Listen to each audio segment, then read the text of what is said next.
Hi, I'm Brian Welsh, and this is the Blocktalk podcast. Um, Here we want to have real conversations about what's happening in the industry, what's happening in the block management manufacturing industry, what the challenges are, and what's shaping the future. I started it to talk to people who live it day to day, industry experts, government, anyone else who's a stakeholder who feeds into that industry. So whether you're here for a fresh perspective, insight, inspiration, whatever you're here for, I'm glad you're listening. Thanks very much.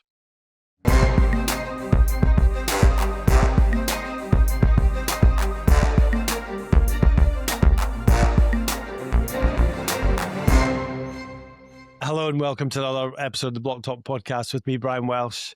Today we are exploring deed of conditions in Scotland, legal documents that define how communal areas are managed, who's responsible for what, and what powers factors actually have. They're essential but often misunderstood. And with growing public interest in how property management works, it's a good time to ask, are these deeds doing what they are supposed to do? Okay, so today I'm joined by Mike Guthrie, partner at Burness, Paull, and Jaqueline Borthwick, managing director of the Property Factor Professional. I think I stumbled over that last time I said it as well. I don't know why that is. Together, we're going to look at all these documents and how they're created, why they sometimes fall short, and what can be done to improve them. Okay, so Jack's been in how long have we been in this industry? 10, 15 years? 18, bloody hell, God. And you've worked for a number of property factors, block managers, and now you're out on your own doing consultancy with Property Factor Professional. So you've sifted through many title deeds. In fact, you've done a couple from me when I was buying houses as well, I think, as I recall. Mike's a partner at Burness, Paull, one of Scotland's leading commercial law firms. He specialises in residential development and has extensive experience advising house builders, land owners, and institutional investors on all aspects of site setup and legal structuring. There you go. It's quite small writing that as well, and I managed to read it all. Okay, so deed of conditions underpin how shared buildings are managed in Scotland, but they're often misunderstood, as I said. They're coming under increased scrutiny from homeowners, factors, and media alike. Okay, so let's start off, Mike. Let's talk about, for people who are less familiar, what are deed of conditions and what do they typically cover? Yeah, no problem. Deed of conditions is a legal document that's put onto the title before a homeowner will take ownership of their property. So generally speaking, developer-led document and kind of unilateral. And the idea is that it will cover all of the properties. So everyone that gets sold off, those rights and obligations will impact on those titles. And so it saves having to do that every time that you sell a property. So it's much more convenient from a conveyancing perspective, but it also means that there's consistency amongst all of the owners in a development. On a basic level, deals with two or three main things. So rights that people have either over other people's properties or rights that people would have over their properties. So things like access for repairs would be something that you would expect. Especially if you're in a flat, likelihood is that all flats will have emergency access for repairs to other people's flats. Okay. And then the other end of the scale would be obligations. And the main one, given that we're kind of talking about factoring here, would be who maintains common property and how that cost is spread out amongst owners. Okay. And then I guess we're talking about deeds of conditions here, but one other thing to mention would be more recently the development management scheme. Sure. Is kind of used as I would say it's a market standard for deeds of conditions now. So it's a statutory framework, set of rules that have been decided upon as being kind of reflective of what you would expect would be in deeds, and generally speaking will deal with, I would say, factoring related aspects. Okay. So how meetings are held, how decisions are taken, what the factor's responsible for, how costs are apportioned between owners depending on what they use or what they have access to. So although we would normally just talk about deeds of conditions, quite often we're also talking about this kind of additional Yeah, sure. scheme. Okay, thanks for framing that. So why do these documents still cause so much confusion? Jack, do you want to have a think about that? Tell us what you Yeah, think. they can. I mean, my experience, and I'm get experience in dealing with deeds that were written maybe a century ago. Yeah. Right up to date with, as Mike says, about deeds that have got DMS attached to them. They can vary massively. So to apply them for a factor who's dealing with a large number of developments, everyone's got their own set of deeds. And as much as the development management scheme has brought in this kind of statutory framework now, for the majority of factors, there are hundreds and thousands of developments existing out there on their existing deeds, and they're all different. They all have a different, even the kind of language and the layouts and things can be complex and difficult for factoring agents to understand. Okay. Do you find that as well when you look at them? Yeah, absolutely. I think probably legal documents generally have got better. In modern times, having headings, having simple things like paragraphs, and not just having one big sentence. So I think that definitely helps. But I would say there's probably been a move towards plainer English. And moving away from what I think lots of people would think is a fairly lawyerly thing to do, which is to use Latin or to use legalese, because they think it covers off something that protects a party or just has that level of vagueness that does the trick for future proofing. There's definitely a move away from that, and actually, what we're trying to do is make these deeds as readable as possible for not just solicitors on the other side, the layman, factors, and ultimately the homeowners, the customers. I think that's actually an important point for the factors. Quite often, the factors have played that kind of go-between party between the legal side and the layman side. And trying to interpret and explain to their homeowners what the deeds actually mean. So very often the homeowners are looking to the factor to provide that explanation, but the factors aren't lawyers. So, as Mike says, where there has been some legalese kind of included in there, it's become difficult for the factors to play that role. And do you think both of these documents are still fit for purpose? Obviously DMS has been brought in to help with these sort of things and also modernize, but do you think they've gone far enough? I think that's a good question. I guess probably useful to understand from a practical perspective why a deed of conditions, I think it's probably fair to say, is quite a long document. Covers off quite a lot. I would say the reason for that is most likely that it has organically been added to. So development is ongoing, issue arises, you look back at the deeds, you think this could have been clearer. We never thought about this. A great example would be if you look back at a deed from 20 years ago, and then actually the customers are coming to the factor and saying, we want to put in EV charging. Funnily enough, there won't be any reference to EV charging. Obviously. So it's that sort of thing. So from a 40-year-old deed, So things are added on.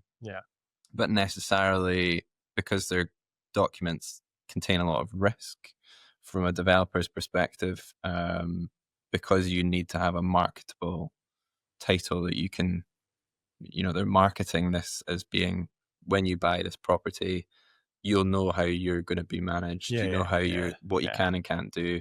For consistency, generally there's an adding on to and not necessarily a taking away.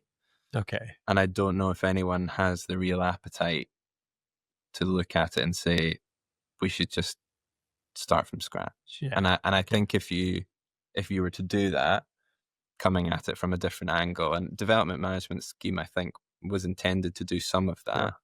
But I think if you were to do it less around the management aspects and more around probably the stuff that customers and owners care about or know about, would probably be like the use restrictions, what you can and can't do. Yeah, sure. I think if you were to look at that completely from scratch with a blank piece of paper, we wouldn't end up with Where you are what now. we have now. Yeah. Okay. So they are, as they exist, I think they're probably, well, I'm saying that the ones that I have seen and have put in place are probably as good as we can get Okay. without doing a whole scale revision. Yeah. That's to say they work, but could they work better? Yeah. Okay. I suspect they could. Okay. So moving on to, I guess it's where complexity kind of creeps into it as well. You've already mentioned that they're not the same quite often. So what types of clauses tend to create the most tension? This is really interesting, actually, because I've just gone through a flat purchase, which was quite protracted there's a problem with a roof, and that problem is known. But there's a survey to come out. So I'm like, well, this is already known, so I'm not taking anything to do with that. So it's actually quite interesting, the amount of back and forth that's been. Anyway, different subject. But what's the causes that cause the most complexity?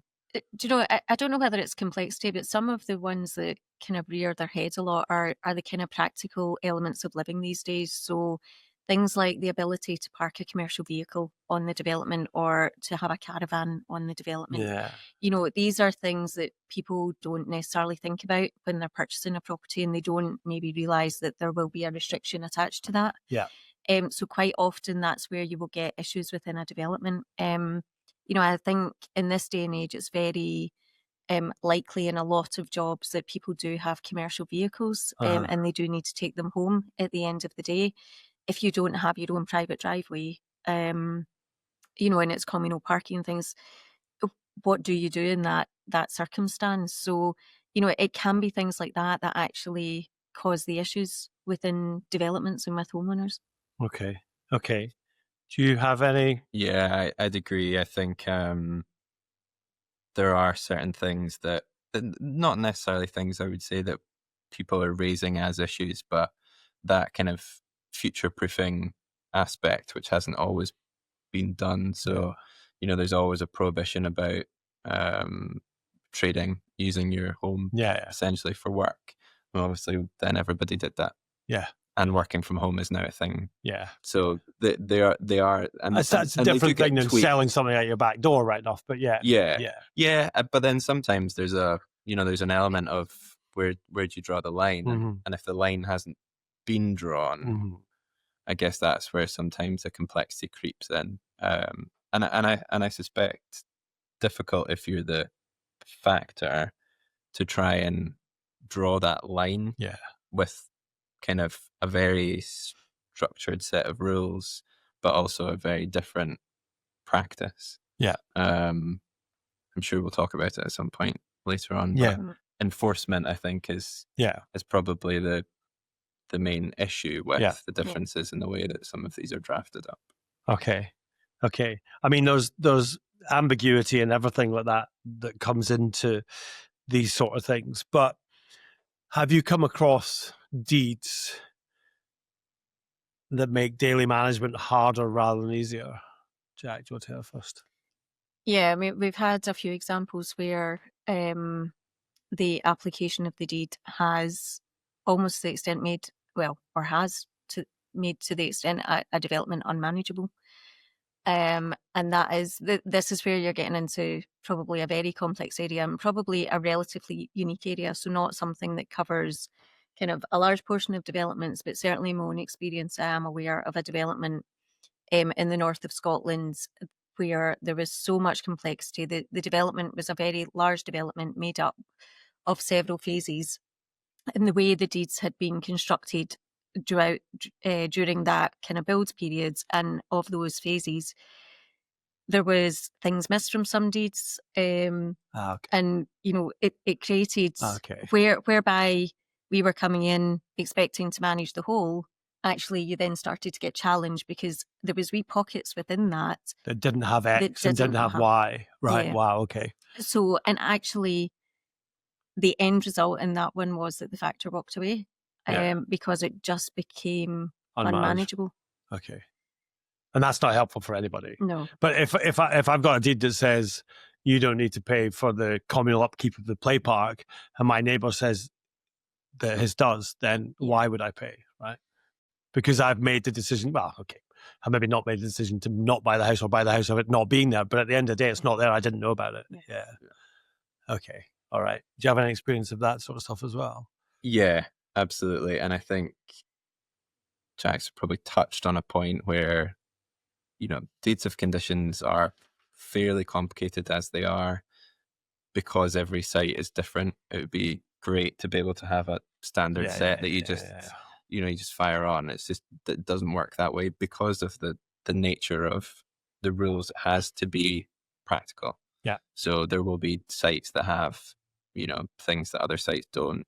You might have flats, you don't have flats. So everything is kind of, I wouldn't say every single one is bespoke, but I have maybe 10 or 15 on the go or have just finished at the moment, and none of them are exactly the same. Okay. Because there's bits and pieces which are different, either because of the way the site is, because of the way the houses are kind of being grouped.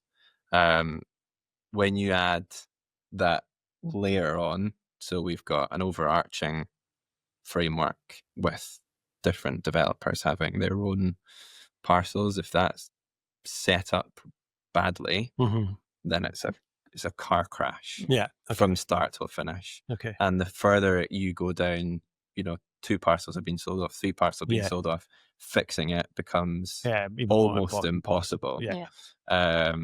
So I think there is and it is the benefit of having a conversation with the lawyers, the developers, the factors, anyone else who is going to be involved at the outset. Yeah. So that, the lawyers may think something is going on, but if the factors are saying, well, that's all good and well, but that won't work in practice, then is there any point in putting it in place to begin with? Yeah. I don't think that always happens. I think it should. Yeah. Actually, it brings us on to the next kind of section, which is more about kind of developers, solicitors, and the original intent of the deed and the documents. You touched on this a second ago. When you're advising on legal structuring a site setup, how much thought typically goes into future factoring arrangements? Because, I always remember having, in fact, he's going to the TPI Scotland, or TPI Connect conference in Scotland is on tomorrow. And I just noticed a name on the list who's an ex-client of mine, as in he sold his business. And he once told me that he much rather factor as second factor in a development and not first, because everybody just thinks the factor's in the developer's pocket in the first one. I don't know how true that is, but you can understand why that would be the case. This needs paid for. Maybe the developer says, the homeowners can pay for that. But how often do the factors get involved? Because there's another argument from a homeowner to say, well, if the factor's involved in structuring the deeds or the DMS and the documents, then they're just making it easier to factor and all of this sort of stuff, which isn't necessarily in the best interest of the homeowner. What do you think? I can only speak from my own experience. Sure. I can't think of any developers we act for at the moment where we would not be getting the factor involved at some stage before it goes on the title. Some factors are very proactive, and they'll be there at the site setup meeting with you and everyone else. Some factors will want to look at it before it gets signed. Okay. And give comments. So there's a balance of the two. Yeah. I mean, arguably, I don't know what checks are being done when I send through the draft and say this is about to be signed. Yeah. I assume it is pretty much the same check that they do with each one, just to make sure it fits in with their kind of process. If you are in the meeting at the time, presumably you are going to give much more input into how it actually works. Yeah, because you can debate it then rather than just looking at it. Yeah. And there's probably often sometimes there's a time element as well. So the new homes quality code, lots of developers have signed up to that now. So Okay. voluntary consumer kind of protection code, Yep. which says, certain elements of information have to be available to a prospective purchaser before they conclude missives. Okay. So there's often you can get to a point where there is we need to put this on now because we're going to start selling. Okay. And so there's an element, or I guess a risk, that if you're getting it through late in the day and then you need to do the checks and you're being told this needs to be done by next week, would it have been easier if you were involved at the beginning? I also think from the perspective of somebody who's drafted far too many of these, it is useful to know from somebody who actually has to deal with them whether the drafting still works. Because, we are lawyers at the end of the day. We like certainty. So if we know that wording has worked before, then we'll keep using it. Unless we know that it is no longer fit for purpose or somebody tells us it isn't. And practice, I suspect, moves on much quicker than, I guess, my kind of awareness of whether wording is still fit for purpose. So when you're in that room and you're having those practical discussions, you're much more likely to have factors say, do you know what, actually, I don't think that worked last time. I think we should try again this time. Okay. And I guess that if they're not in the beginning of the discussion, see, this is the problem, I guess, within this industry. If you're saying that the majority of your developers, the people you work for, get the factors in at some point, me as a homeowner buying, I don't know whether someone's just cast their eye on it and gone, that'll be fine. Or actually sat there and thought about it for a number of hours in a meeting, because that's time, money, right? So you would almost want to get to a best practice where, and this code you're talking about, best practice, that the factor is involved from the very beginning. Do you have a lot of experience? I think, we've had involvement over the years dealing with the developer and the lawyers for the developer, and it's definitely helped from the factor side, even just understanding the kind of makeup of the site and the burdens that are included, particularly if it is a more complex site. So there's maybe more to be aware of in terms of like how costs are apportioned within the development. I think what we're seeing now is some really large developments that take a long time to construct. So understanding, again, the different parcels of those developments and how costs are apportioned and things, to be able to have the kind of input from the outset, obviously helps in terms of developing the deeds to fit the ongoing management of the development, but also assists the factor in being prepared being prepared at the point that development needs to be handed over to them. Because I did a podcast, I don't know, a couple of months ago. It's not out yet. And it was with an MSP, and because there's been a lot of stuff in the Times earlier in the year in April. It was with Paull Sweeney, and David Dorn was on it. And there was a conversation in that meeting where there was a title deed.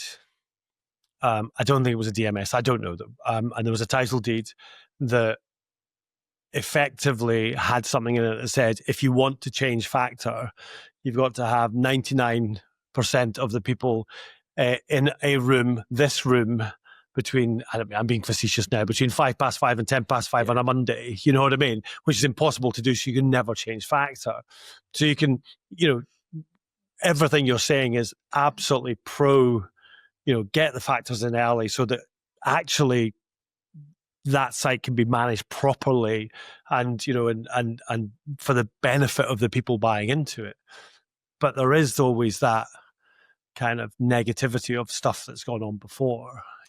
And there are definitely occasions where, the factor's been specifically named within the deeds. It's maybe also included stipulations like they must be a member of what was the Property Managers Association, now TPI Scotland.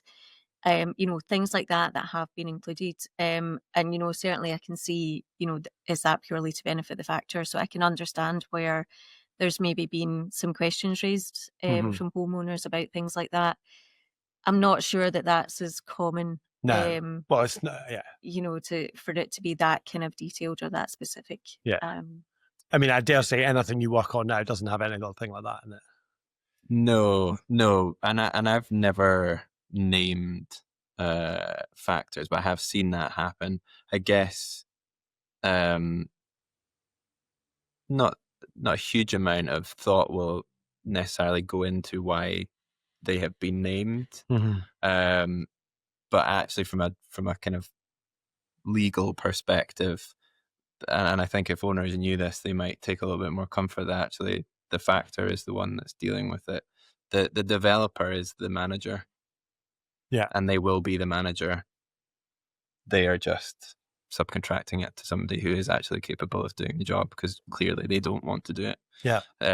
So whether or not you name the person is kind of irrelevant. Yeah. What is actually happening is it's the kind of appointment process. And that locks the first factor in for a period of time. Yeah. Generally because, lots of these bigger development is the longer the developer will be selling. And so the developer does need control over consistency, because, having all the rules consistent is a good start. Yeah. But if you're selling over a period of 3 years, the developer needs some level of control so that when they sell the last house in the 3rd year, they can still say to that customer, you are still being dealt with in the same way as first person who moved in. Yeah.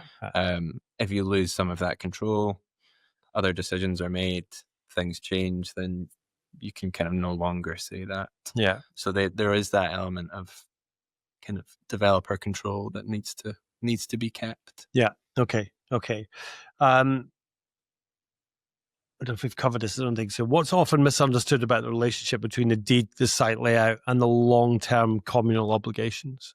Is there ever stuff misunderstood there, or? There's probably there's potentially a mismatch sometimes in terms of what a purchaser sees. Okay. So there will be the DMS, which I would suspect most of the time now will not have a plan on the back of it. Okay. Part of the benefit of using the DMS is that you don't have to fix all of your areas, and you don't give ownership to everybody as you go on. Yeah.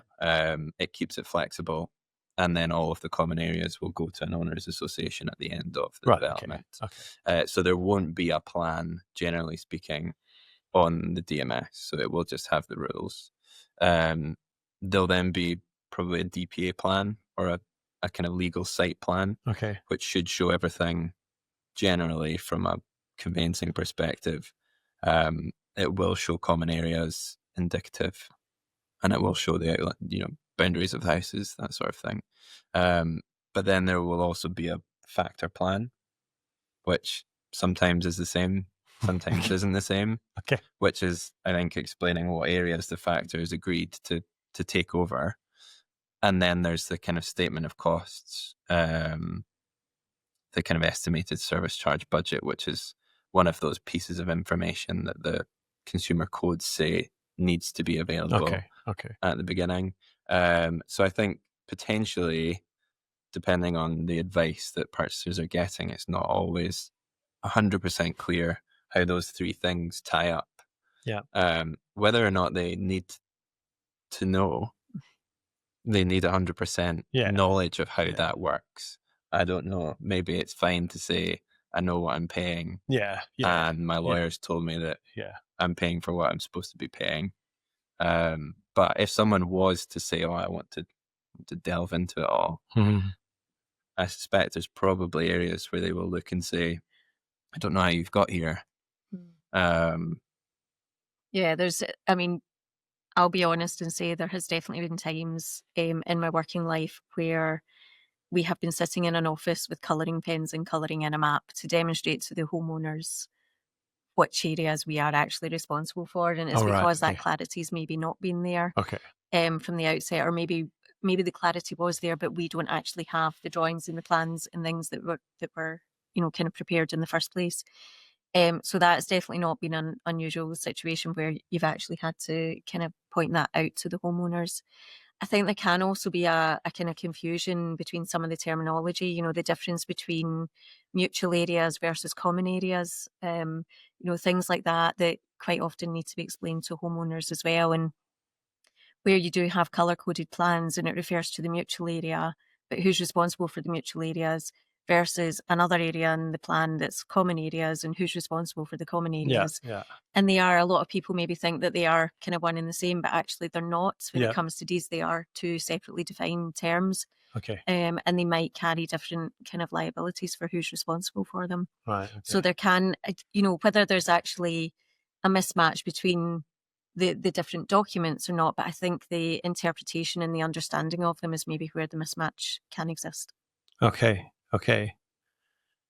All right. So there's a lot in there, but moving on to them living with the actual document. How do you handle developments where the deed isn't fit for purpose, apart from ending Just end management? End the management. Because where does a group of owners go if that's the case? You're sitting there, I don't know, there's 10 houses, there's nothing it's all contradictory or there's problems. I mean, can deeds get changed? Yeah, we have experienced that and we have gone down that path before. So you can put through a deed of variation. It can be difficult to get the right number of homeowners in agreement with it. You've got to obviously have agreement within the homeowners as to what those changes are and how that impacts people. And that's where the biggest problem probably comes from. There's another development in history that I've been involved in, and there was lots of challenges coming out of the development. The deeds were a mess. No two deeds for two properties were the same. Right. Okay. Some of them referred to, a kind of percentage share, and some of them just didn't, as much as they could have been right next door, to the other property. And we did start this path to look at the options, redefine how things should be apportioned. It went through a whole load of kind of legal analysis and consultation.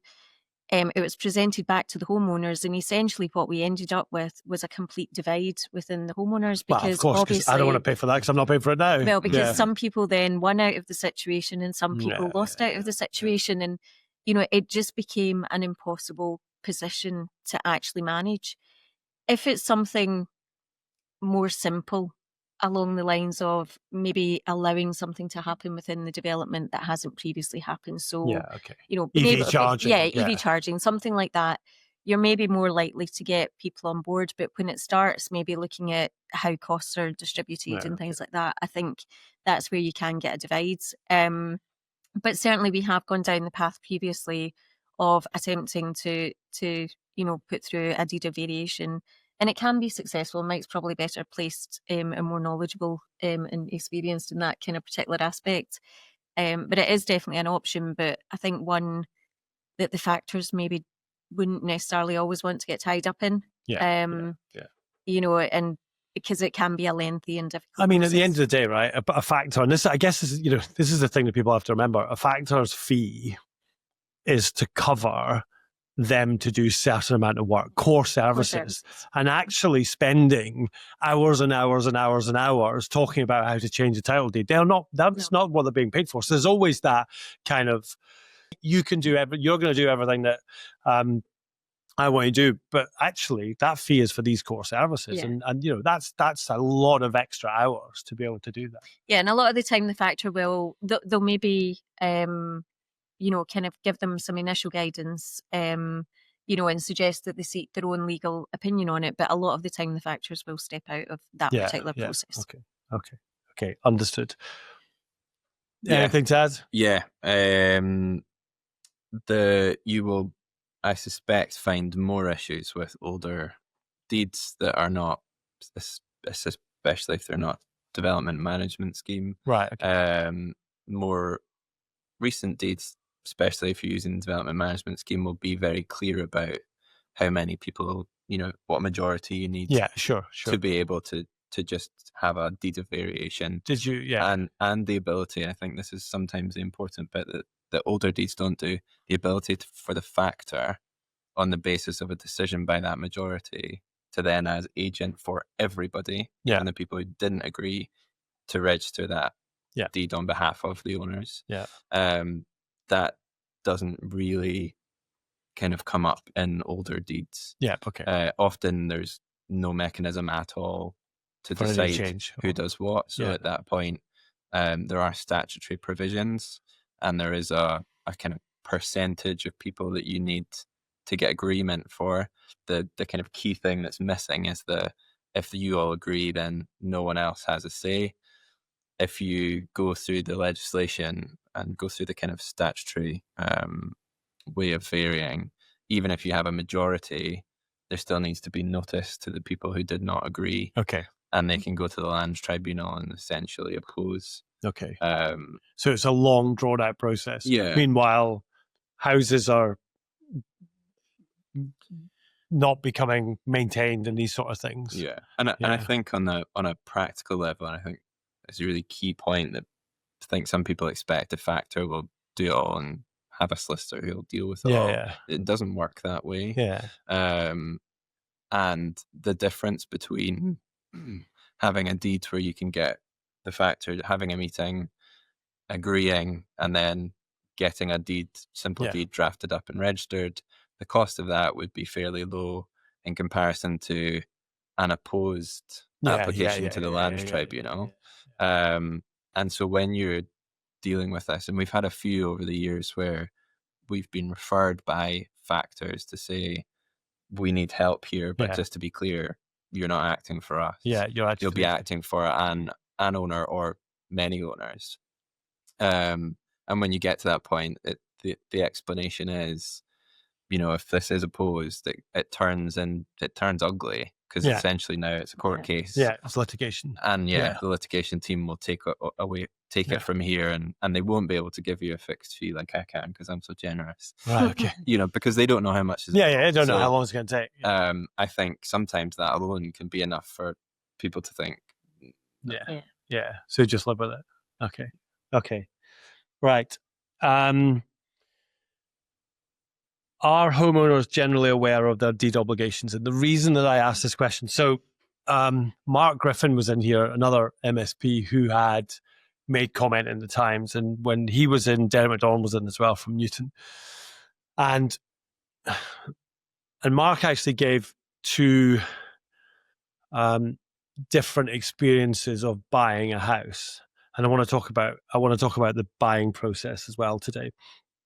So he said, bought his first house, had a factor, solicitor phoned him up because there is an 11. How many points on this letter? We debate this. 11 points. Yeah. Okay, I'm glad I now know that. I can, because I'm going to stop saying 10 or 11 now. I should know, as I've just bought a bloody house, but or a flat. So these 11 points, and they come out of the Property Standards Group, is it? You're a part of that, aren't you? Property Standardization Group, PSG, right, okay. Yeah. Right, okay. I thought I got it right. Property Standardization Group, right. So these come out of there, okay? 11 points. And his experience with his first solicitor was, solicitor got all the information back and went through it and gave him I guess layman's or terms of, this is what this all means, this is what you need to pay for, blah, blah, blah, blah, blah. Okay? Second experience. I think I know where you're going here. Just sent him a letter. Never said anything, just sent him a letter. So so now this is exactly what happened to me. So I go and have a look at this flat. I phone up or they phone me up, what do you think? Because we've got an offer of X. I'm like, well, I'm not going nowhere near that. Okay, flat sold. Okay, 3 weeks later, get a phone call because of this roof issue, buyers pulled out. Do you want to make an offer? Okay, so yes, but that's where this protracted stuff came in, because you've then got to say, well, there's follow-up questions. Do you know what I mean? Which then need to go from my solicitor to the seller solicitor, back to the factor. And hey, the apportionment fee or sale fee for a factor is not, I mean, okay, I don't know what it is. Let's say it's 100 quid. I mean, that's not a shitload of time for £100, you know, so for all of this information going back.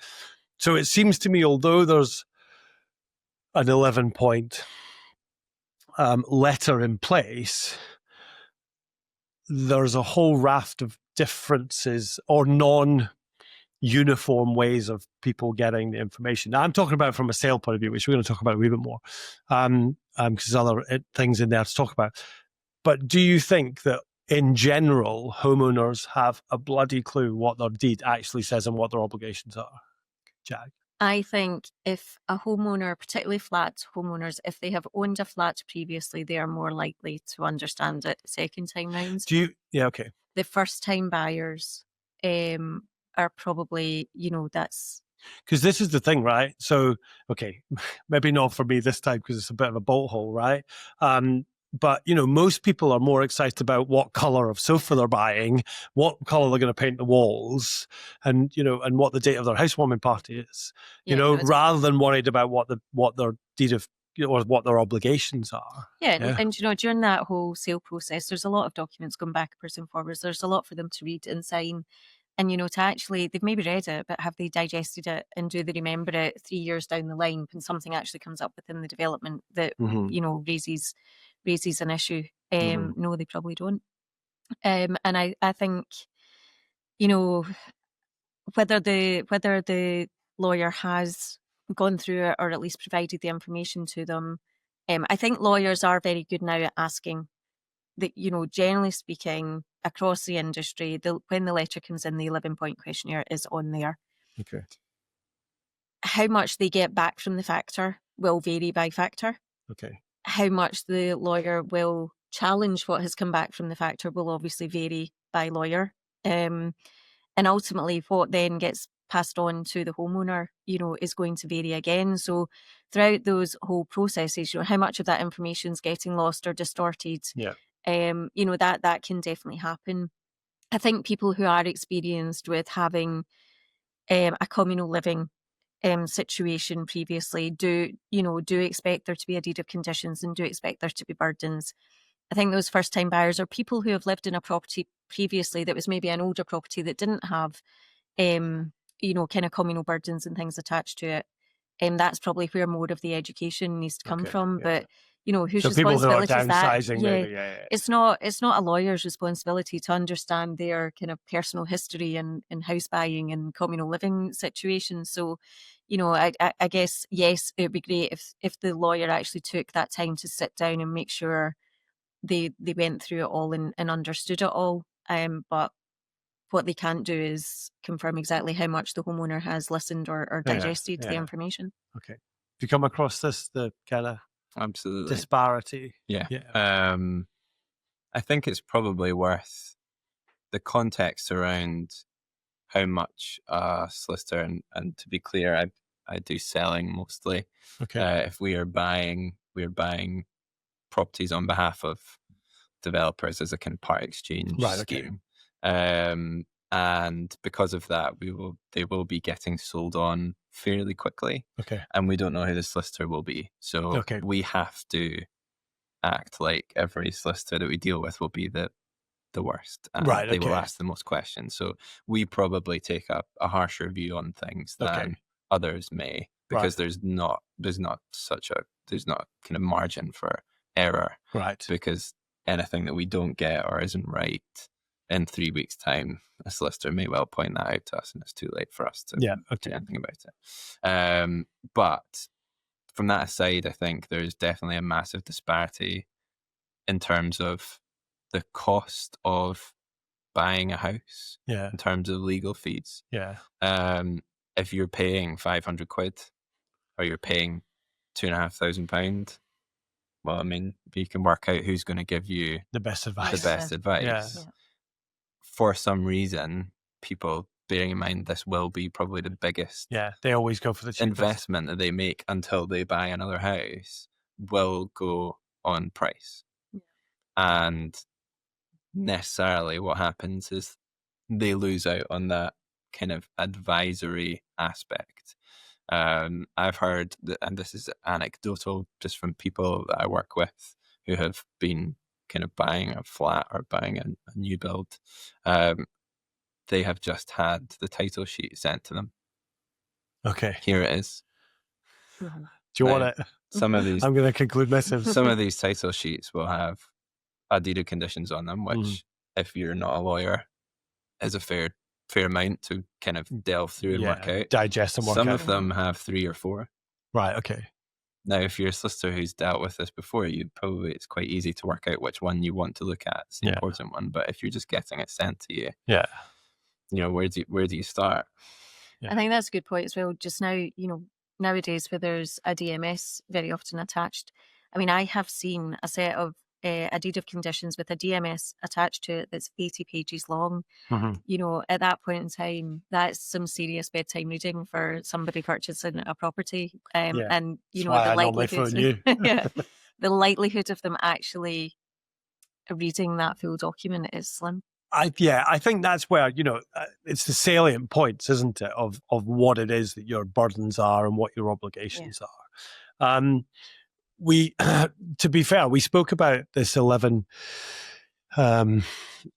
question document in one of the other podcasts. I think it was David and Paull Sweeney. And there was a couple of things came up, right? And this is why I always ask, and I asked this question when I bought this flat, okay? So one thing the questions don't cover, okay, is a situation where, okay, so let's say I'm in my flat and there is a problem with X, okay? And there is a vote goes out to say, we've got the costs in, it's going to cost $5,000 per flat. Do you want to do it? Okay, because it's not emergency, it doesn't need to be done. Or do you want to do this patch? Or do you want to do this? Okay, and the answer, the voting is no, so they go and do the patch. Okay, the 11-point question doesn't pick that up. Okay, because it is not a current proposed work, it's not anything that's currently being done. I'm not going to profess to know exactly what the 11 questions are, but there is no requirement to actually tell the person buying the flat that there was a roof repair required. The best way to deal with it was X, but they did it a cheaper way. Okay, that's not caught. Okay, and but the other point was that David was saying they'd probably put it on anyway. Okay, they probably put it on the letter anyway.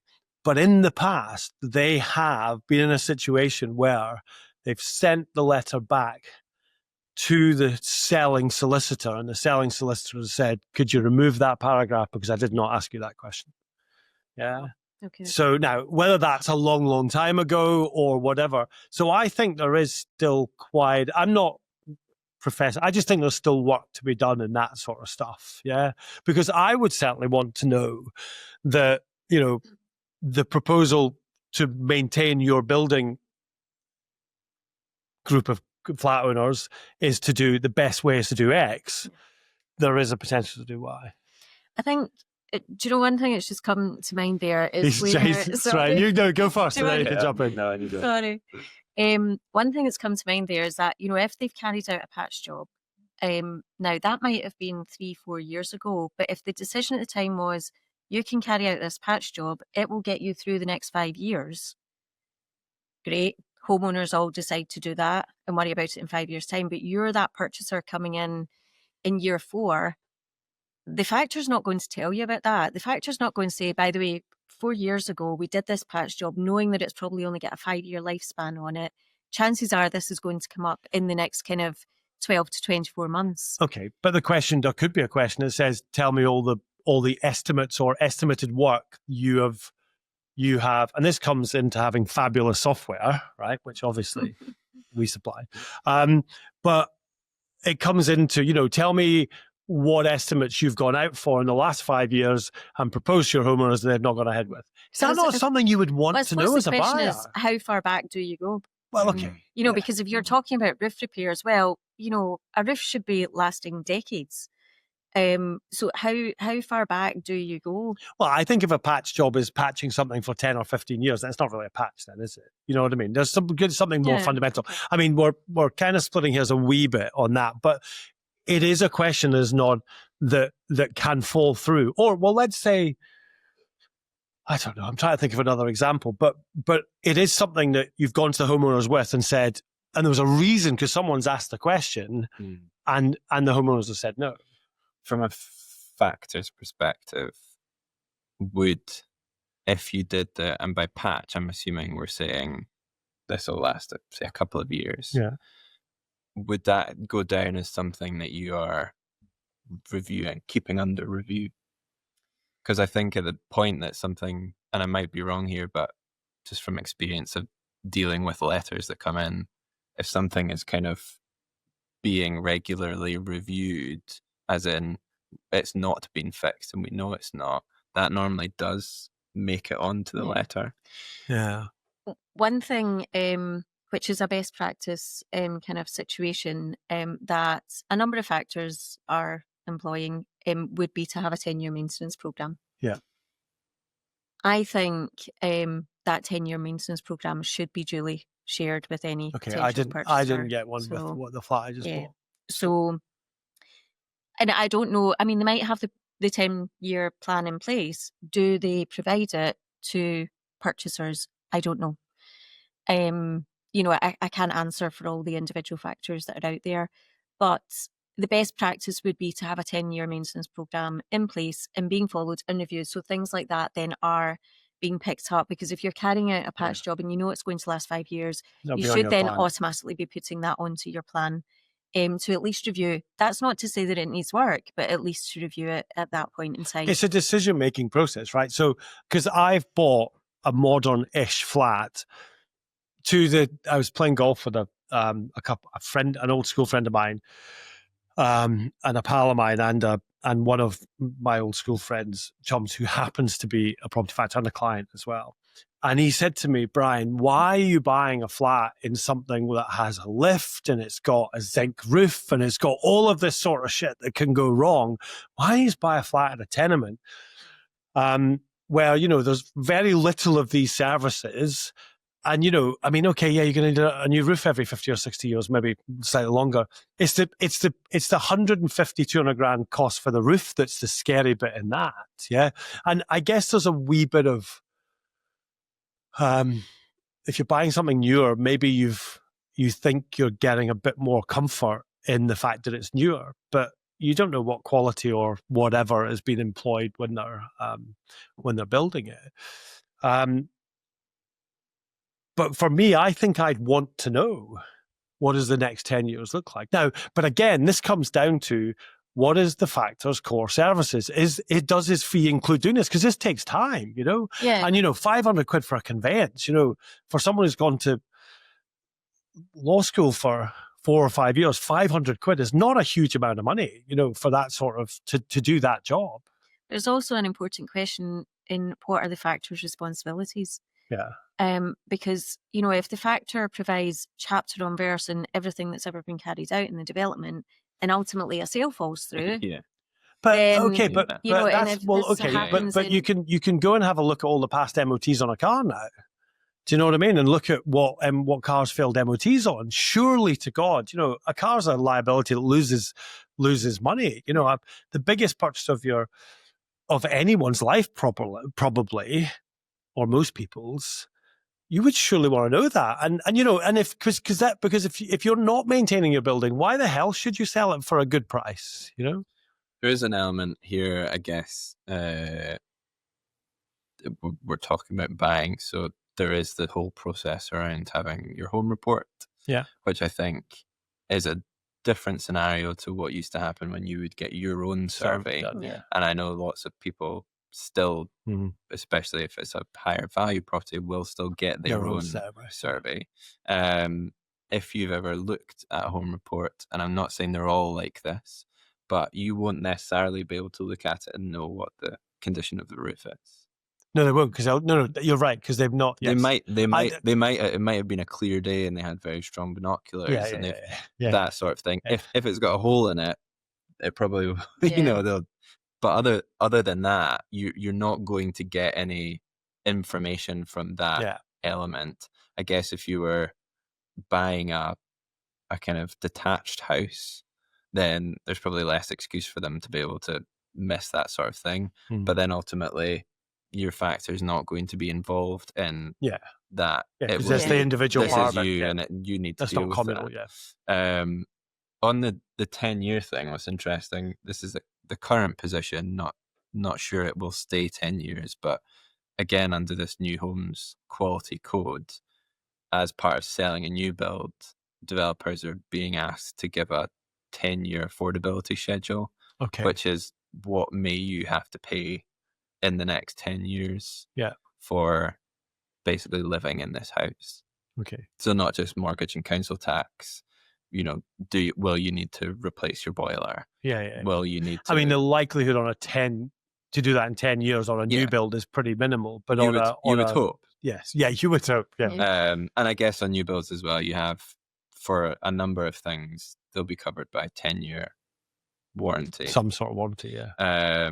But if that is Mm. what's been deemed a useful consumer protection kind of tool, then it doesn't seem wild that if to this roll is it out best further, practice yeah. and factors should have this information to hand, Yeah. it doesn't seem like a wild kind of ask for that Yeah. to be. Now, I don't know when those 11 points have ever been looked at.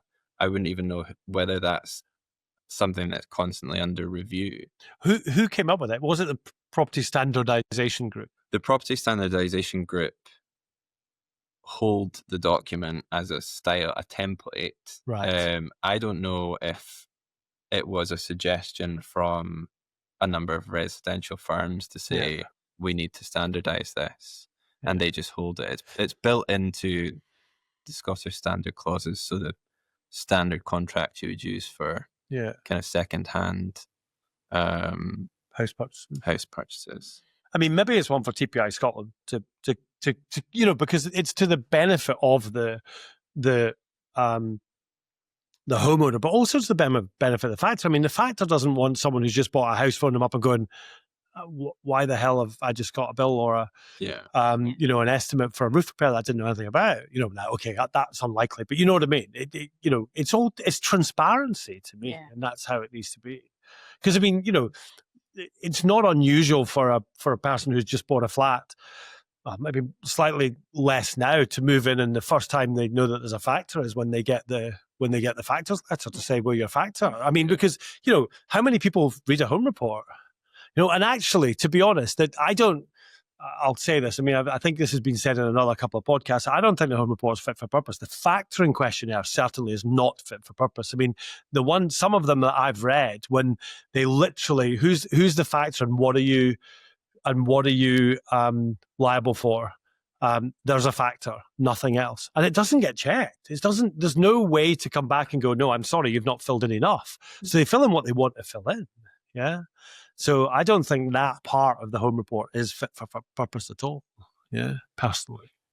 If there was an appetite to revisit how factor letters work, I would suggest the timing is sometimes your biggest issue.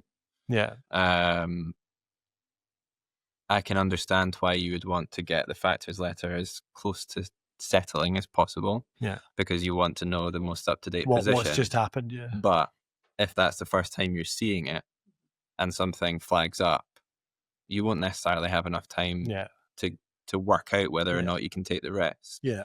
That's a fair point, because you could have a 3-month entry day. Yeah. Couldn't you? Yeah. From the point you've made the decision, and then something comes up in those 3 months. And this is actually a real kind of issue within factoring companies. At what point, from being notified of the sale, at what point do you actually supply the information?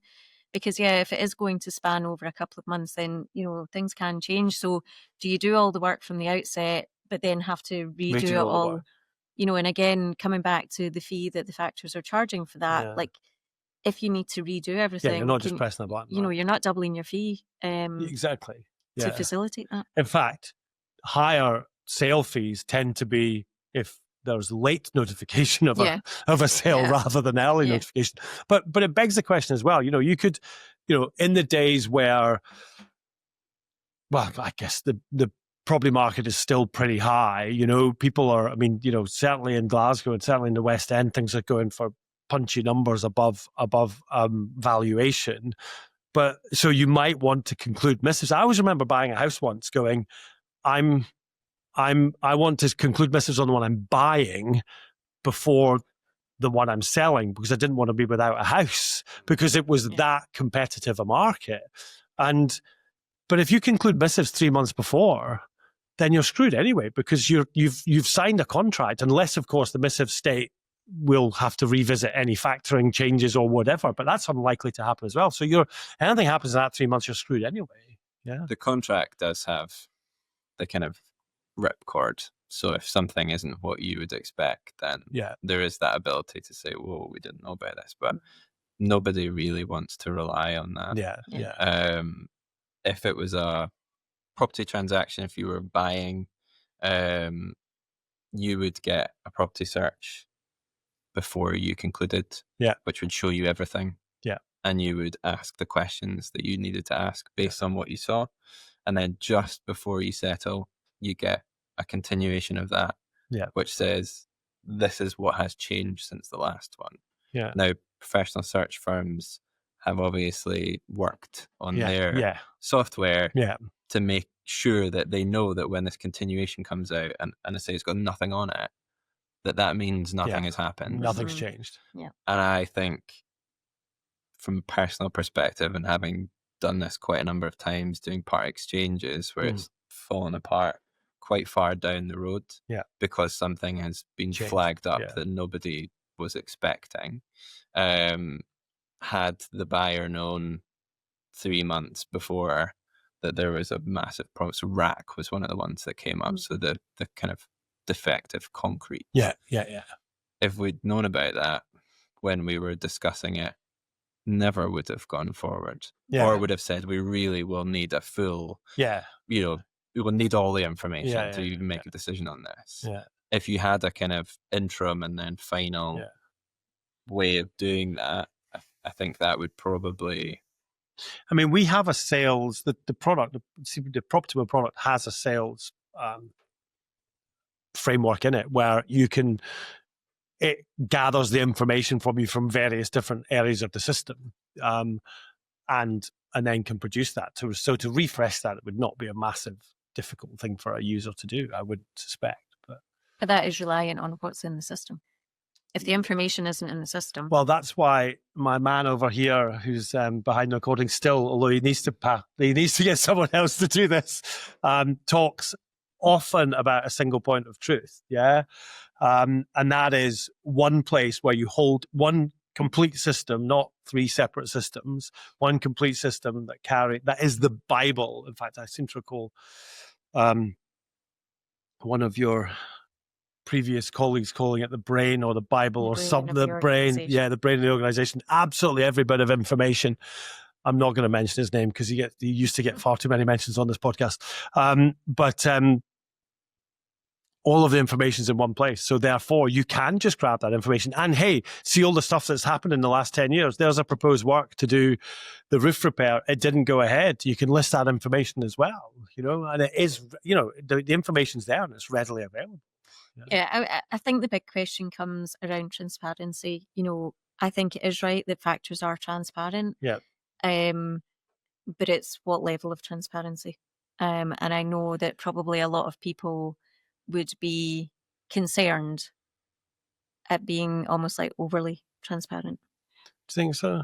I think you can end up in difficult situations if you give too much information that's not necessary to give. It's not relevant, but actually maybe interpreted a different way by somebody can create an issue. So I think it's absolutely right that factors should be transparent, but it's where is the right level to set that up. Okay.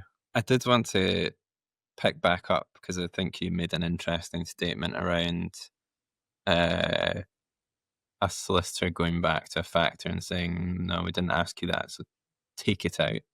I have seen this happen before, but the issue on that one was when one party purchased, that statement was not in the factor's letter.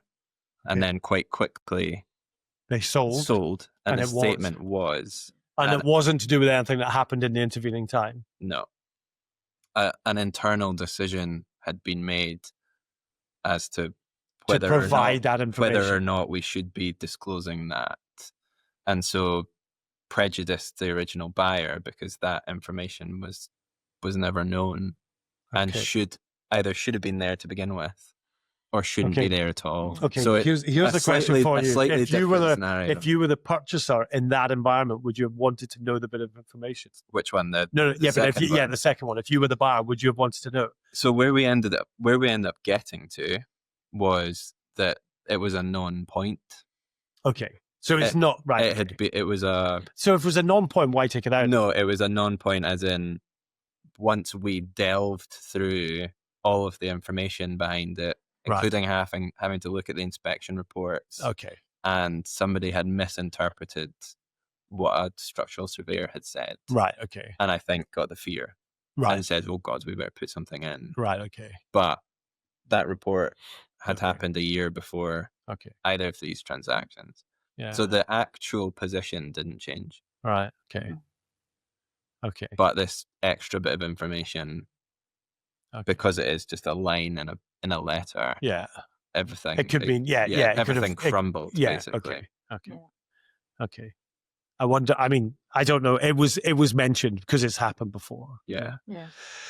Okay, right. So just coming back to Trent, we're talking about sales a lot, but I think it was just on my mind. So, do deed of conditions offer transparency, or do they sometimes obscure what's actually going on? Jack? I think more modern deeds offer a better level of transparency, and that is the whole purpose of the development management scheme.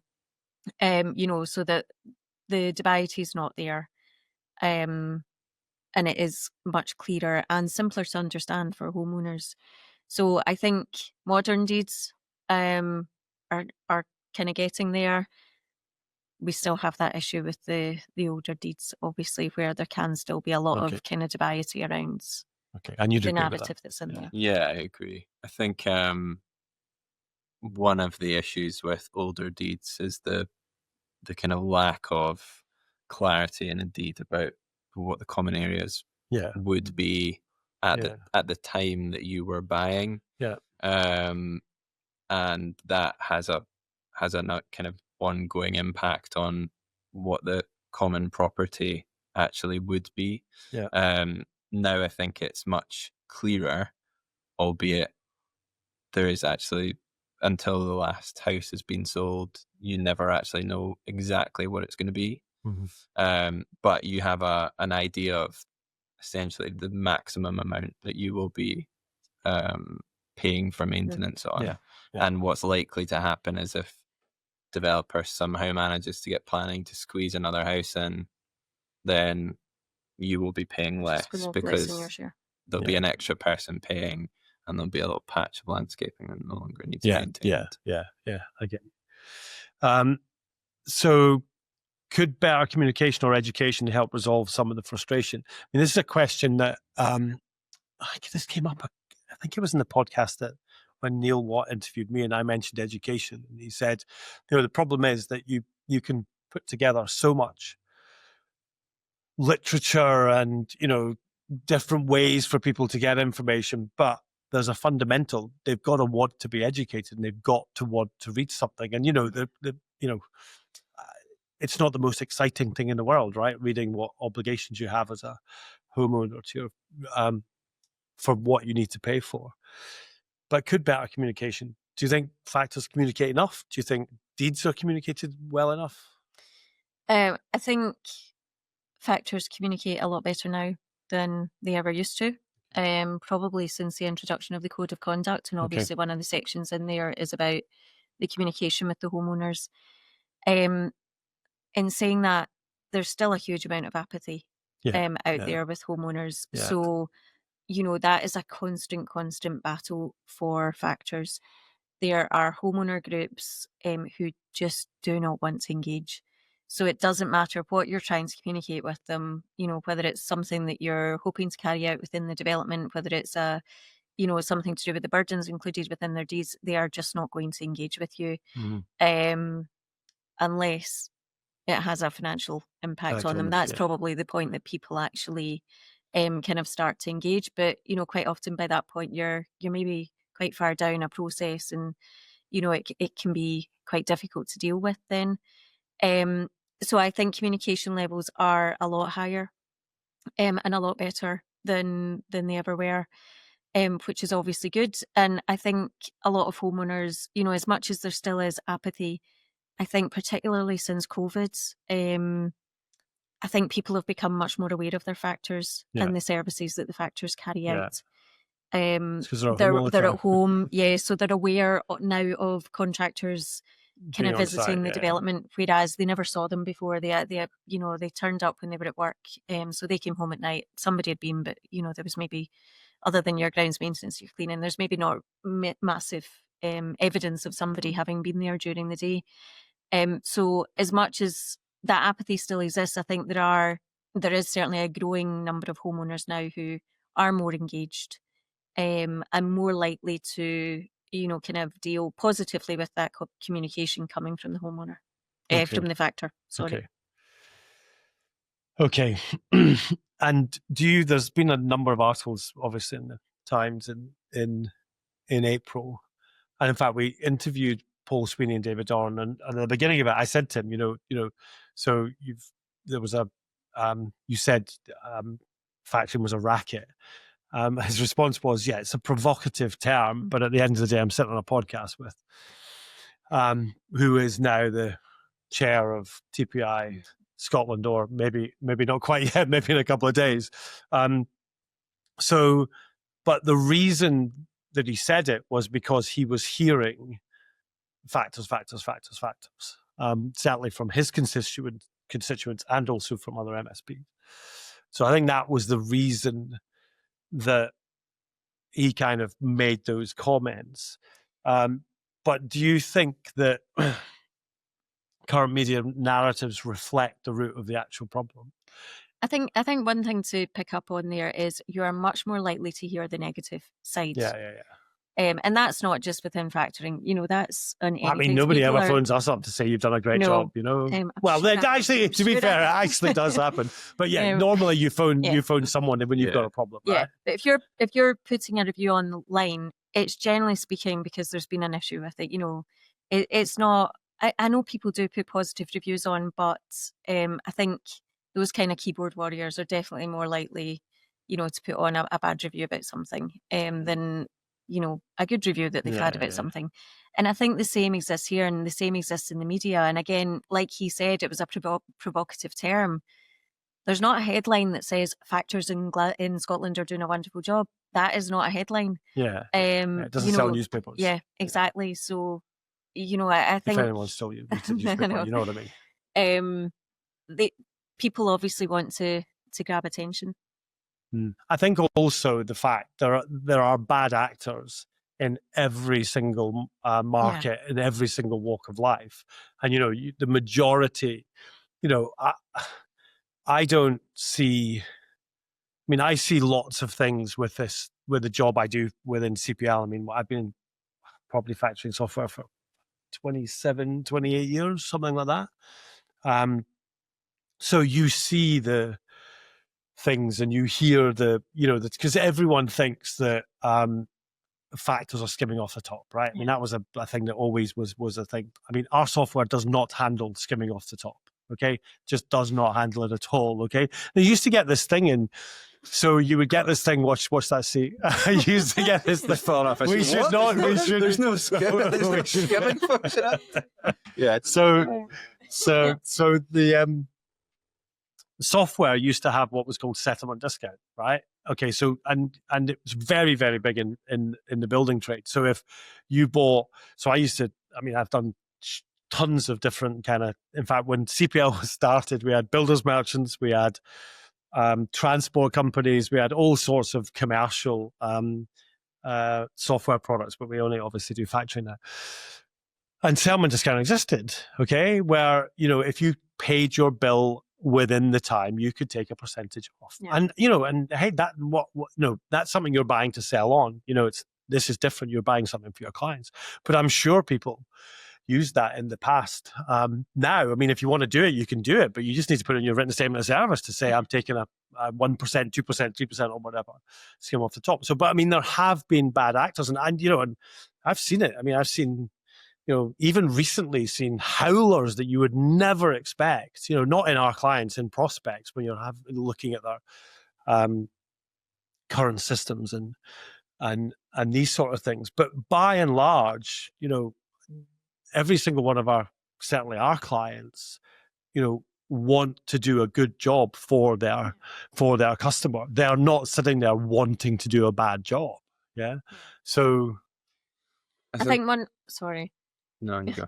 Well, one point is, I think settlement discount is different to skimming off. No. Okay, yes, so, but there's certainly. To be fair, it's not, because if you're not telling your customer that you're taking 1% off every bill, that's still skimming off the top. Okay, so skimming off the top in the factoring industry historically would have been adding a markup onto a contracted invoice. Okay, so what's the difference? A markup or a settlement? As opposed to inflating your management fee to allow you to then discount it for somebody paying their bill within a certain time frame. To me, they are two different things. No. I'm not. Sorry, that's not what I'm talking about. I'm talking about you purchase gardening services for £100. You bill your customer £100, but if you pay the gardener within 30 days, you get a 1% discount. Right. So it's the same thing. Okay. Sorry, that's why I keep contradicting you. Okay, no, I've not. Right, okay. Okay, but aligned now. That's fine. Do you know what? I think this is where the Code of Conduct has made some really good inroads into cleaning up the industry. Factoring has historically had a bad name. It still carries a bad name. And I think a lot of the factors out there are genuinely trying to, as you say, deliver a good service. Yeah. And, we are still all carrying this kind of bit of a cloud that has been there from historical times when there were a number of factors, and it was known that a number of factors were adding a markup onto contractor invoices and things. So I think the Code of Conduct has largely eradicated that. Yeah. I can't speak for every factor. There's going to be bad actors. But yeah, there's maybe still some that are flying under the radar that are kind of getting away with it. But, really, if you are taking a markup, you need to disclose it now. It needs to be there, plain as day, for your clients to be able to see it.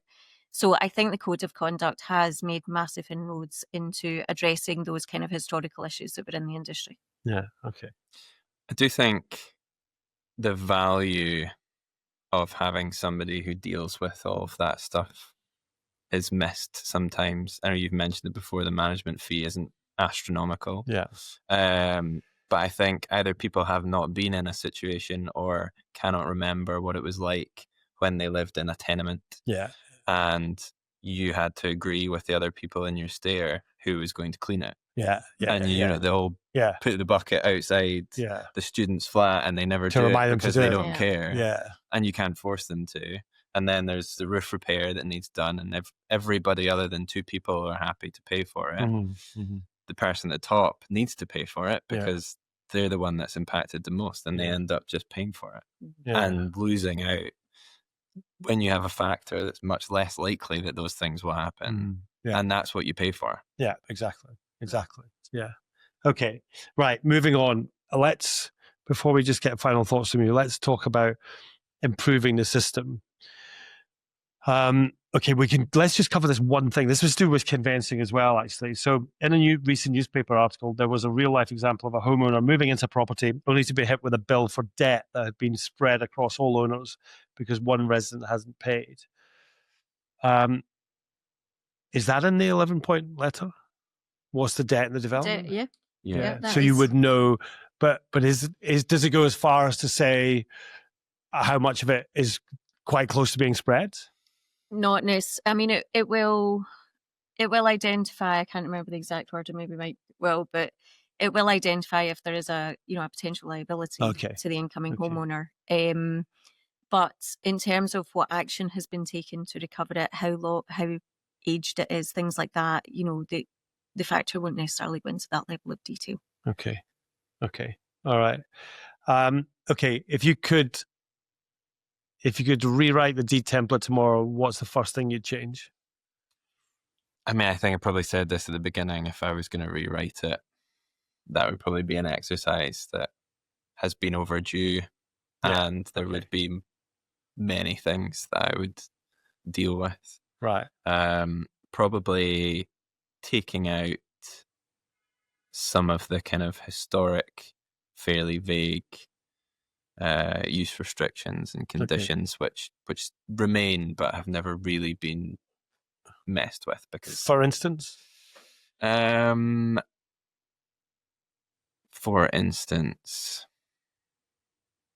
park your bike on the landing. Do people get annoyed about that? They probably Well, do. there's ones People that still do get refer to quite the annoyed. horse and cart. So, Don't park your horse and car on the landing. do not park your horse and cart in this area. Oh, right, okay. Off the top of my head, there's nothing that comes to mind, Okay. but there are definitely things in there that you would, when you saw it, would go, why is that there? yeah.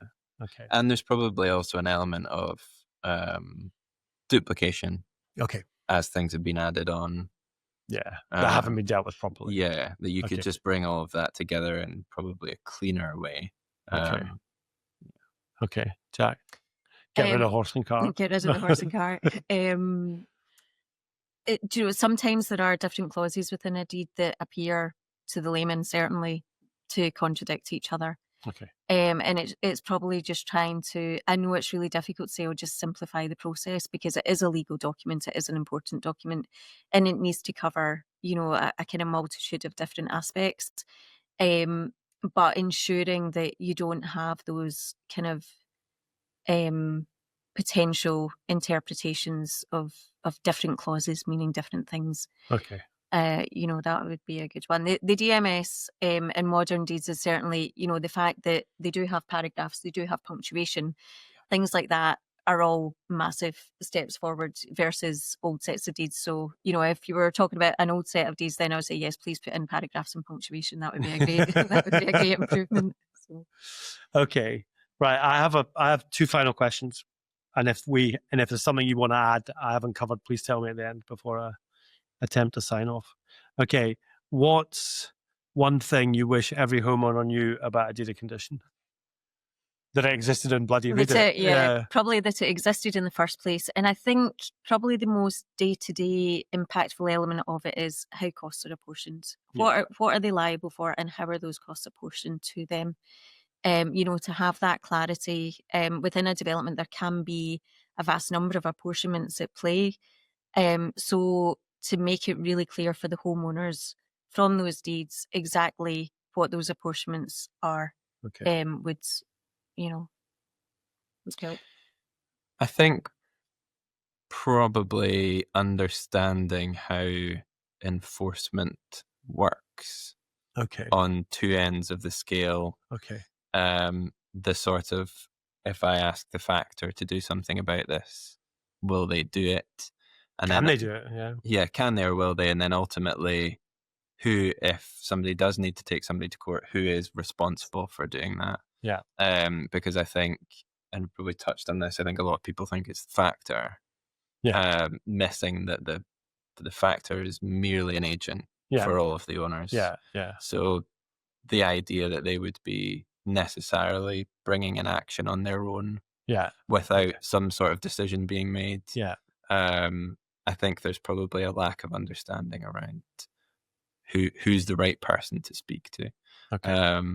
From a new build perspective, I think this is often where there's a little bit of conflict around what the deed says and what will happen in practice. Largely around that period of time where there have been some houses handed over, but not all of them. So the factor is kind of in limbo to a certain extent, where they are actually responsible for maintaining something but not necessarily everything right now.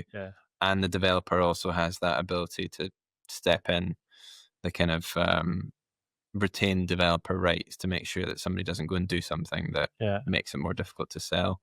In that scenario, often I think people will go straight to the developer, and actually developers will not get involved in neighbour disputes. And they will often push that to the factoring company. The factoring company sometimes will I think, take a view on it. But I think if anyone is going to take a view, it has to be whoever is kind of responsible for managing going forward. Okay. Um, All right. One last question for me, and then you guys can give me anything you want to give me. What's one practical change that could make factoring more transparent and sustainable in Scotland? One practical change. Do you know what I'd like to see in factoring? It's got nothing to do with title deeds, but you know what I'd love to see? I'd love to see factoring firms audited. Oof. Well, I mean, why not? It's clients' money, right? It happens in England. Absolutely. Yeah. Absolutely. Because it would, one of the things I've come across in the last 2 years, a firm on the factors register doesn't have a separate client firm account. I mean, come on. I mean, you've read the bloody code of conduct. You're meant to be doing things properly. You know. Now, they're not a client, thank God. But I mean, so that's what I would. I mean, that's probably quite controversial. But I'd love to, because if you're doing it properly anyway, why would you be scared of an audit? I mean, most big factoring companies have their books are audited, but is their client account audited? Probably I'm not. just not sure that any of your clients would welcome that statement or welcome the auditors coming in. And I don't mean that because they've got something to hide. That's not what I mean by that statement at all.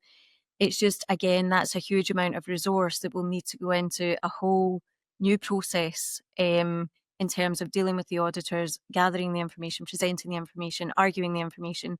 That's a massive amount of additional resource required within factoring firms to deal with that. So I'm not saying that the sentiment is wrong, and I'm not saying that factors would have an issue with it happening other than from a resource point of view. Okay. Do you think they would welcome it from a transparency point of view? So I think... Because if you have nothing to hide, you have nothing to hide, I right? think, as you say, there are factors. I have come across them myself, the factors who are not abiding by the Property Factors Act. Mm-hmm. And I think the issue, before you can actually implement something like the auditing of factors, the Scottish Government needs to be ensuring that they are actually carrying out their own audits of those factoring companies to make sure that the basic requirements are being met before you actually add in any additional... fit for purpose then? Yeah. Okay, we're running a it's the Property Factors here, so let's not do that. It's probably more as the Property Factors Act fit for purpose, and is it actually, are they carrying out the relevant checks on a semi-regular basis to ensure that all of those factoring companies are doing everything? Now, don't get me wrong, there are many, many factoring companies who absolutely are doing of course, everything right by the Property Factors Act. But you've made the point. You've made the point. You've made the point, and I am aware of it as well, where simple things like there are still factoring companies out there who have not segregated their client funds from their firm company funds. That is against the Act. But nobody's policing that. Yeah. So it's. I mean, the question is asked from the outset, but there's nobody actually policing it to make sure you've come up with a better idea. Auditing's maybe not the way to do it. Actually, making sure that the Act is being enforced or is being followed would be a first step. Yeah, because generally speaking, because we have legislation. England doesn't have legislation, but you can become a member of TPI. Yeah. But generally where... sorry, I've just lost my train of thought. That's because I interrupted you. I know you did interrupt me, and I've lost my train of thought. That's all right, we'll cut this bit out. I'm only joking, actually. We'll not cut this bit out at all. I'll pass the mic, Well, no, actually, but coming back to the actual question, one practical change you would make factoring. The only reason I mentioned audit was to give you time to listen, to think of your answer. So, what would you do to make it more transparent and sustainable in Scotland? So, I mean, that probably brings us to the good point of, there are still factors out there who are operating maybe largely under the radar, not actually doing things correct. And as much as the Code of Conduct and the Property Factors Act has made big inroads into the industry, that's not to say that it is being followed by all. So, that is something that it would be nice to see. Mm-hmm. Me personally, my kind of place in the industry now and what I'm doing now, a lot of it is about, ensuring that companies are managing their client accounts effectively, efficiently, legally, all those things. That's kind of what I want to bring to the industry now, to help people ensure that they have the right financial controls in place. Okay. And I suppose that then addresses your points of things like if you're comfortable that all your financial controls are in place, then something like an audit happening somewhere down the line is not an issue because everything, is already. And it doesn't necessarily have to be an audit. It could just be the Scottish Government making sure that people who are on the factors register are following the code of conduct. Yeah. On that point, and I know it seems like I must be on commission for the New Homes Quote. No, I'm not at all. It's just kind of the newer thing in new build. That is what happens. So you sign up voluntarily to the code, you have to meet criteria, and then audit is probably the word they would use, but somebody is checking to make sure you. I guess the challenge is when someone says audit, people think of this massive financial thing that costs a bloody fortune, and and you've got auditors in your boardroom for 3 weeks. And I have remembered my point. Sorry, that's all right. That's okay. We'll definitely not cut that bit out. Okay, go. Want to write it down? No, for my point, I would say just going back to what we were talking about before. From my personal perspective, it would be all of the factors who are dealing with new build coming in at that earlier stage and having those conversations, because I think there's never, unless those conversations happen, there's never really that much opportunity for the solicitors and the factors to speak about what's going on. And actually, out of the 3 people in the room, the developer, the lawyers, and the factors, probably the lawyers and the factors who know the most about the scenario. So actually, if anybody's talking, it's best if it's the lawyers. And that's one of the reasons for doing this podcast, because right now what I'm thinking is you or somebody needs to speak to TPI, and because TPI members pretty much cover most of the Scottish factors, not all, admittedly, but if they are doing new build, then that's something that can be discussed at TPI to say, because, TPI, I mean, they're a fabulous organisation. They've got a representative in Scotland. I've met Andrew Bowman, the CEO, a number of occasions. I was chatting to him at the TPI conference down south last week. They are there to make things better for homeowners. That's the whole point of them existing. So if a large part of that is make sure the factor is in early at this point, then TPI, I'm sure, would take that on board and go, guys, this what would make this life better, or would make this part of factoring a lot easier. Okay, she might get phone call. All right. Have you remembered your point? I have remembered my point. It was back to the enforcement of the Property Factors Act. There have been factors who have been struck off the register because it has been established that they are not conducting themselves in line with the code. However, as far as I'm aware, but don't quote me on it, in all cases, the case has been brought to tribunal by homeowners. Okay. Not from the top down. Right. Okay. So there's what we want to happen. Yeah. Mr. Homeowner, as an individual guy who owns a flat, if you're unhappy, go deal with it. Yeah, well, kind of my point is that the enforcement is there, but it's brought by the homeowner. And not, the matter's been brought forward by the homeowner rather than the Scottish Government. Yeah. So, yeah. Okay. Yeah, we've been involved in numerous, not necessarily where the factors ended up being struck off, but homeowners coming and saying, what do we do about this? And elements of them just not, they are factoring, but not, giving a statement, giving a reconciliation if they're holding, a kind of money paid up in front and that sort of thing. But it only ever goes through, you're going to the tribunal. Yeah. And not all the homeowners have the time or the money or the patience to go through that process. Yeah, it was a big conversation actually, the FTT, when we spoke to both MSPs actually. Yeah. Okay. Any final thoughts? No, you done? Done. We'll definitely cut this bit out. I think I probably do have one final thought, and it goes back to the kind of how much information do owners get, prospective purchasers get, and I guess it could be either around the title deeds or around the kind of factoring scenario. I think one thing that is likely to change quite soon will be quite easy to just shove your deed of conditions into ChatGPT or whatever it is and get something out which is quite useful. And I think probably we need to decide whether that is a good thing or a bad thing from the perspective of the owners getting information that they need.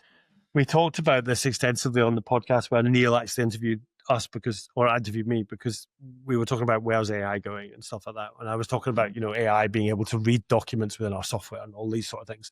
I nearly said earlier, actually, I wonder how ChatGPT would interpret a 150-year-old deed, with that sort of language in it. But you're right. It's whether you want that to be, because, it's not going to get it right on every occasion. And in fact, there was a question, John Walker actually, McPhee's. So the whole premise of this podcast was we went out to all our clients of CPL software and users of Proptimo and said, "Is there any questions you would like to ask Brian?" And then Neil interviewed me and asked the questions, and I objected to the ones like, if you were chocolate, would you eat yourself? And these sort of daft things. Yes. Only if it's the obvious question. Only if it's over 70% for me, I'm afraid. But anyway, coming back to the AI thing, a huge amount of complaints now, or not complaints, but questions that come into factors are AI generated. So I mean, you can spot them a mile off. Yeah. So it's paging through all of that blurb. So, AI in this industry has got to be used well. And, and certainly, I mean, there's definitely AI capability. In fact, I know a company down south who offer it as a service. So it's a pay-per-click and, ask your lease a question. Yeah. Ask your, but leases are obviously entirely different documents to deeds of conditions and DMSs. But okay, that would be interesting, actually. We maybe need to follow up on it on that.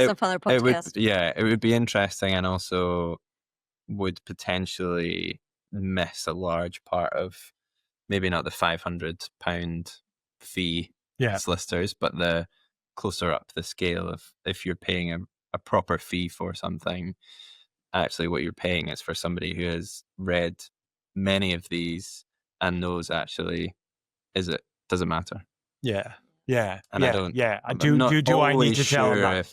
If AI knows, can get that. Might think, but I think this might not be a risk.